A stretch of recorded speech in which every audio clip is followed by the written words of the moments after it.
Hi friends, నమస్తే. Welcome back to Akshara Rushka channel. ఇవాళ వీడియోలో నోటికి కమ్మనైన రుచితో వేడి అన్నంలోకి టేస్టీగా ఉండే కొబ్బరి చట్నీని ఎలా తయారు చేసుకోవాలో చూపిస్తాను. ఇది అన్నంలోకే కాదు, టిఫిన్స్లో కూడా చాలా బాగుంటుంది. ఇంకెందుకు లేటు, మరి వీడియోలోకి వెళ్ళిపోదాం. ముందుగా స్టవ్ ఆన్ చేసుకొని ఒక ప్యాన్ పెట్టుకోవాలి. ఇందులోకి 3 to 4 టేబుల్ స్పూన్స్ ఆయిల్ వేసుకోవాలి. 1 టేబుల్ స్పూన్ మినపప్పు, 1 టేబుల్ స్పూన్ శనగపప్పు వేసుకొని ఫ్రై చేసుకోవాలి.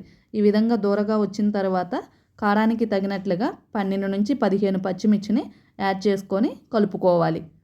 ఫ్లేమ్ని లోలోనే పెట్టి ఇలా పచ్చిమిర్చి వైట్గా వచ్చేంత వరకు ఫ్రై చేసుకోవాలి. ఇప్పుడు ఇందులోకి 2 కొబ్బరి చెక్కలను ఇలా చిన్న ముక్కలుగా కట్ చేసుకొని యాడ్ చేయాలి.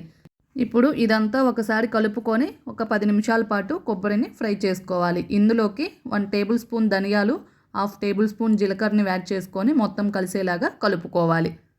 కొబ్బరిని ఎక్కువగా ఫ్రై చేసే అవసరమేమీ లేదు. ఇలా లైట్గా ఫ్రై అయ్యేంత వరకు కలుపుకొని ఈ విధంగా వచ్చిన తర్వాత స్టవ్ ఆపేసుకోవాలి. వీటిని ఇప్పుడు కంప్లీట్గా చల్లారనివ్వాలి. ఇప్పుడు ఒక మిక్సీ జార్ తీసుకొని ఇందులోకి మనం ఫ్రై చేసి పెట్టుకున్న కొబ్బరిని యాడ్ చేసుకోవాలి.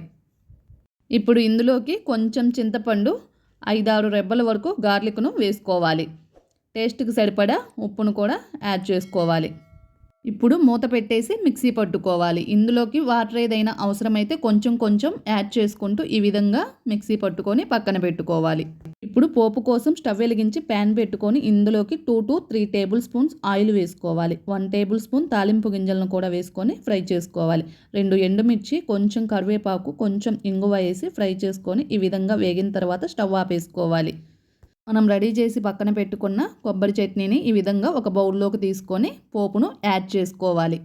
అంతేనండి, ఇలా సింపుల్గా నోటికి టేస్టీగా కమ్మనైన రుచితో కొబ్బరి చట్నీని రెడీ చేసుకోవచ్చు. ఇది వేడి అన్నంలోకి, దోశల్లోకి, ఇడ్లీలోకి, గారెల్లోకి చాలా బాగుంటుంది. ఇది 1 or 2 డేస్ వరకు స్టోర్ చేసుకోవచ్చు. అంతకన్నా ఎక్కువ రోజులు స్టోర్ చేసుకుంటే స్మెల్ వచ్చేసి బాగుండదు. ఇంకెందుకు లేట్, ఈ రెసిపీని మీరు కూడా ఒకసారి ట్రై చేసి మీ ఫ్యామిలీ మెంబర్స్కి సర్వ్ చేసి ఎలా వచ్చిందో మీ ఫీడ్బ్యాక్ని కామెంట్ బాక్స్లో తెలియచేయండి. మీకు ఈ వీడియో నచ్చితే ప్లీజ్ లైక్ అండ్ షేర్ చేయండి. పక్కనే ఉన్న బెల్ బటన్ని సబ్స్క్రైబ్ చేసుకోండి. Thank you for watching this video.